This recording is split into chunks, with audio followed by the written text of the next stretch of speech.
Sekarang kamu bisa memunculkan pop-up Windows dengan mengklik tombol Home dan kamu bisa melakukan multitasking sambil menonton video analisa pagi tanpa berlangganan YouTube Premium. Hai semuanya, gimana kabar kalian? Semoga selalu dalam keadaan baik. Jadi welcome back again di Andy Kristen Channel. Dan ini adalah segmen analisa pagi, segmen di mana kita akan mengulas untuk update news dan juga pergerakan dari market, khususnya market dari Bitcoin. Hari ini kita berada di tanggal 26 Maret 2025. Teman-teman, kondisi dari pasar saat ini ya cenderung masih bertahan ya di level 87 ribuan, 88 ribu. Bitcoin so far masih sustain bertahan di area tersebut dengan pergerakan Bitcoin dominance yang cenderung stabil. Kemudian emas juga stabil, lalu S&P 500 naik 0,16%, DXY atau indeks dolar turun 0,09%. Jadi overall sih market lumayan stabil secara keseluruhan, dan dari beberapa data yang kita temukan di perdagangan kemarin terkait dengan new home sales dari Amerika Serikat, kemudian housing prices, Bank of Japan yang merilis data core CPI, overall datanya memang cenderung aman, teman-teman. Artinya tidak ada fluktuasi yang sangat signifikan. Kalau kita lihat untuk perdagangan hari ini, kita masih akan dapat beberapa rilis data yang cukup penting.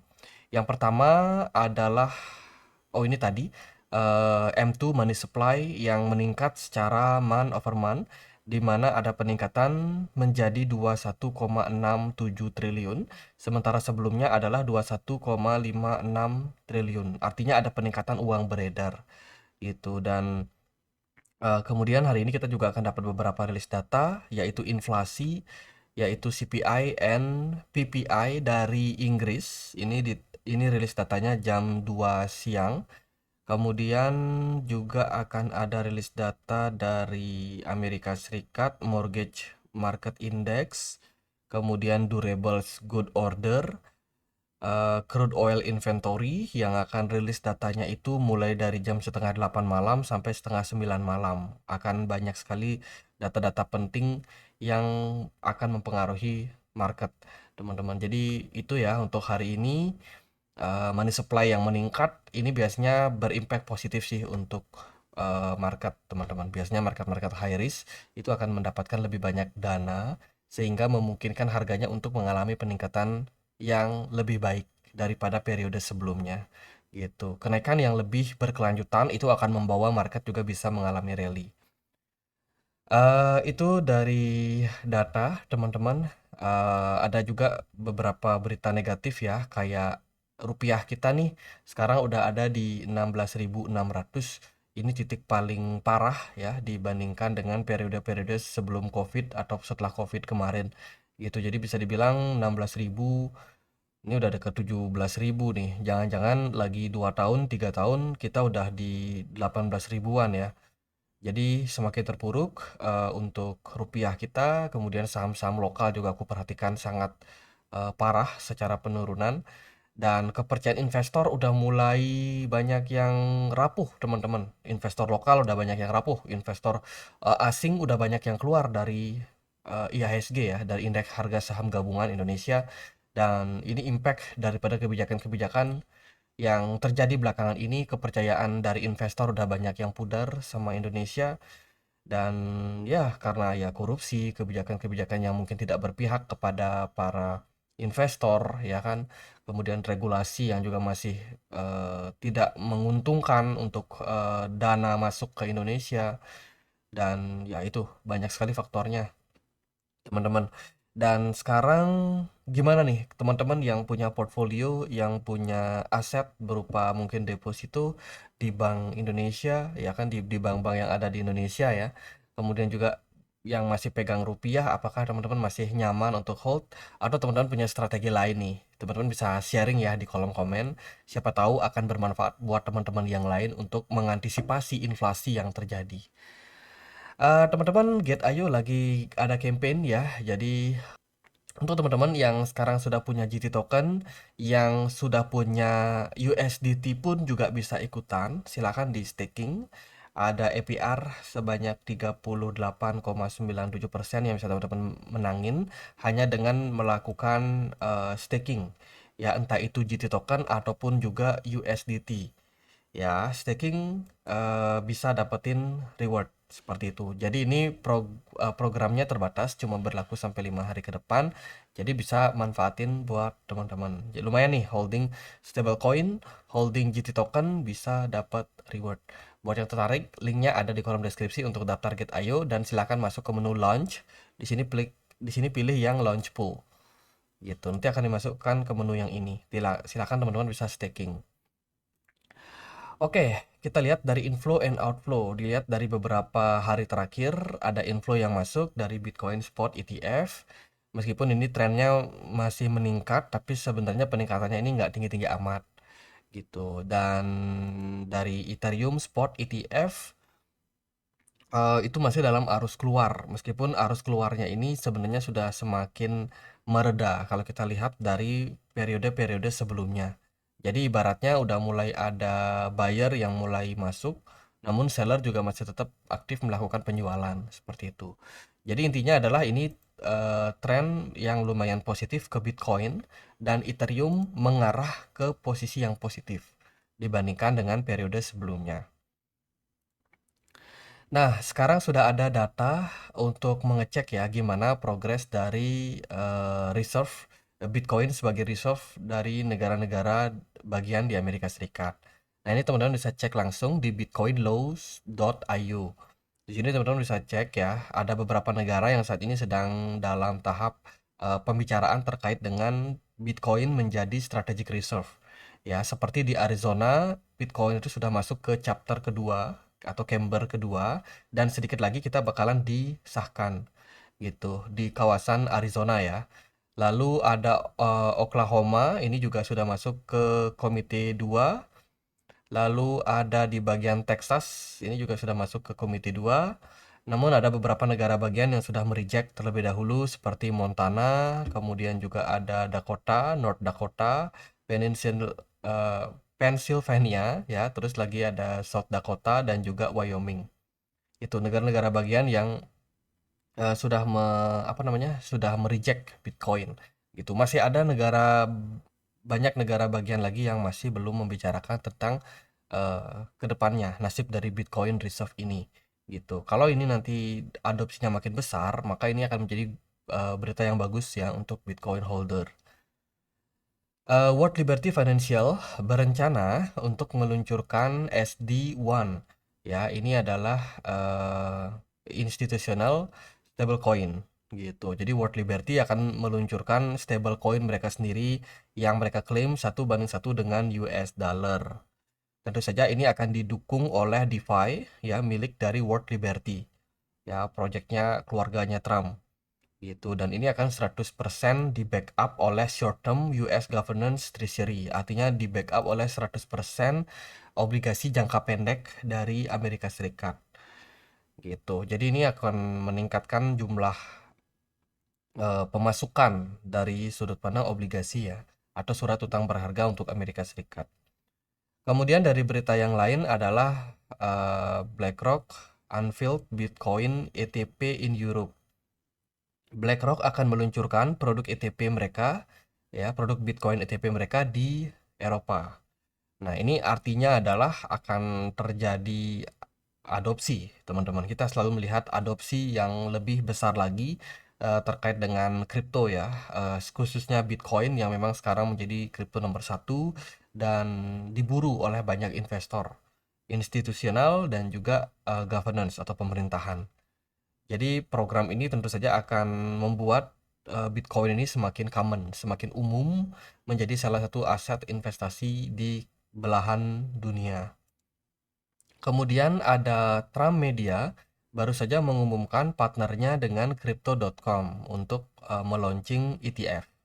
Ya, Crypto.com adalah salah satu crypto exchange yang legal di berbagai macam negara seperti di Amerika, kemudian Uni Eropa juga. Nah, dikabarkan saat ini sudah berpartner nih dengan media dari Trump. Jadi pusat media ya, pusat pemberitaan yang seringkali mengupas apa-apa hal yang menyangkut dengan Donald Trump. Donald Trump, Amerika Serikat, dan kondisi dari ekonomi seperti itu. Jadi mereka sudah berkolaborasi dengan Crypto.com. Spesifiknya ini adalah untuk launching subject to define agreement regulator approval, perjanjian dari derivatif dan juga regulatory approval atau persetujuan buat regulasi. Ini nantinya akan berfokus di kawasan Amerika Serikat, kemudian juga di Uni Eropa dan juga di Asia. Ya itu sih, tapi ini ada satu balasan nih datangnya dari ZachGPT ya. Dia mengatakan bahwa Crow is no different from a scam. Jadi dia mengungkit kembali apa yang dilakukan oleh Crow. Crow ini adalah tokennya Crypto.com yang mana di tahun 2021 kemarin sudah di burning sampai 70 miliar token Crow ya di burning. Tapi ZachGPT melihat bahwa ada 70.000 Crow kembali yang baru saja dibangkitkan atau di-reuse atau digunakan kembali atau diterbitkan ulang. Bahasanya seperti itu. Jadi koin nih, token sudah di-burning sebelumnya di tahun 2021. Kemudian token yang sudah di-burning itu kembali masuk ke peredaran. Ya, token yang sama, teman-teman, dengan jumlah yang sama. Ini kan menunjukkan ya ini nggak lebih daripada penipuan, kurang lebih seperti itu ungkap dari ZachGPT. Padahal seharusnya yang namanya burning token itu benar-benar masuk ke dead wallet dan tidak bisa diakses kembali. Namun pada realitanya Crow itu create kembali gitu. Jadi ini tentu saja akan menjadi sebuah apa ya namanya, sebuah ancaman untuk penurunan dari kepercayaan investor terkait dengan token Crow gitu. Sebab kemarin ketika pemberitaan Donald Trump Media yang berpartner dengan Crypto.com, ini harga Crow mengalami kenaikan. Itu sih jadi beberapa berita yang cukup kontroversial. Kemudian juga ada Chainlink, dan ya Chainlink bekerjasama dengan pihak Abu Dhabi ya untuk melakukan tokenisasi, kemudian juga meningkatkan utilitas dari aset kripto gitu. Jadi Abu Dhabi, Dubai, pokoknya negara-negara di Uni Emirat Arab ini saat ini memang sedang membuka investasi sebesar-besarnya, termasuk juga dengan beberapa perbankan dan juga crypto custody, teman-teman. Dan ya tidak terkecuali juga dengan proyek-proyek kripto gitu. Chainlink adalah sebuah proyek apa namanya, proyek kripto ya, yang ekosistemnya sudah luas. Jadi kalau dia bisa berpartner dengan salah satu negara maju di Uni Emirat Arab, ini merupakan sebuah berita yang bagus gitu untuk proyek kedepannya Chainlink, dan juga seperti apa adopsi Chainlink di apa namanya, di market, teman-teman. Kemudian Dogecoin Foundation baru saja berkolaborasi lagi untuk launching yang namanya Doge Reserve ya, peluncuran cadangan Doge dengan pembelian 10 juta token. Oke, ini berita yang cukup unik di mana ada antusiasme dari para komunitas untuk eh, apa namanya, untuk menjadikan Dogecoin ini sebagai reserve. Masalahnya reserve untuk siapa dan kegunaannya untuk apa. Jadi ini murni dibikin oleh komunitas ya. Mereka berpartner dengan House of Doge ya, komunitas yang ada dalam Dogecoin. Tujuannya adalah untuk melakukan adopsi atau akumulasi pada Dogecoin ya sampai tercipta jumlah seperti 10 juta token gitu. Itu akan menjadi reserve-nya mereka. Tujuannya buat apa nggak jelas juga sih, teman-teman. Tapi ini bisa menjadi salah satu acara komunitas yang mungkin seru ya dan menarik untuk kita lihat seperti apa perkembangannya ke depan. Nah, PumSwap ini adalah sebuah platform terbaru ya, DEX-nya dari PumFund, itu PumSwap namanya, di mana dia sudah keluar kemarin dari Redium ya, menyebabkan terjadi penurunan signifikan pada jaringan Redium, dan saat ini adopsi dari PumSwap itu sudah mengalami lonjakan yang signifikan sejak dia awal dirilis itu di 18 Maret kemarin, terus mengalami peningkatan adopsi. Ini karena PumSwap itu adalah proyek yang sangat mengedepankan token yang terus diupdate. token-token baru yang diluncurkan, entah itu dari AI agent, dari jaringan-jaringan Solana yang lain termasuk meme token.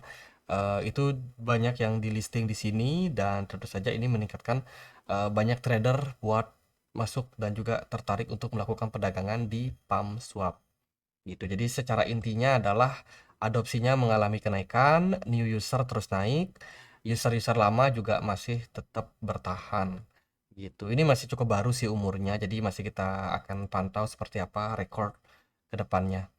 Nah, kemudian berita datang dari CMA ya, Chicago Mercantile Exchange. Ini adalah sebuah grup perusahaan yang bergerak di bidang keuangan. Dikabarkan baru saja mengintroduce atau mengumumkan sebuah partnership mereka dengan Google Cloud untuk tokenisasi teknologi yang mana ini akan mengarahkan ke capital market efisiensi, memastikan ya segala transaksi sifatnya efisien dengan teknologi dari blockchain, teman-teman, dan ini berpartner juga dengan Google Cloud ya sebagai salah satu universal ledger, atau bahasanya di sini apa ya, buku besar universal Google yang baru seperti itu. Jadi ini adalah sebuah partisipasi nih dalam salah satu dari sekian banyak perusahaan-perusahaan atau institusi keuangan yang sekarang udah mau nggak mau harus update ya sama teknologi gitu. Dan ya ini semoga bisa menjadi sebuah indikasi yang baik ya untuk adopsi perkembangan dari blockchain. Lalu ada GameStop, salah satu perusahaan penyedia gaming atau perusahaan gaming lah. Itu baru aja introduce untuk investment policy mereka dan akan berpeluang untuk menambahkan Bitcoin sebagai treasury reserve asset dari perusahaan ini. Jadi perusahaan ini sudah listing ya di New York Stock Exchange, di mana perusahaan GameStop ini memang cenderung merupakan perusahaan yang cukup ramah terhadap perkembangan dari kripto gitu. Oke, itu kemudian dari Fidelity Investment dikabarkan baru aja meluncurkan untuk Solana atau Sol ETF ya, yang masih akan menunggu approval.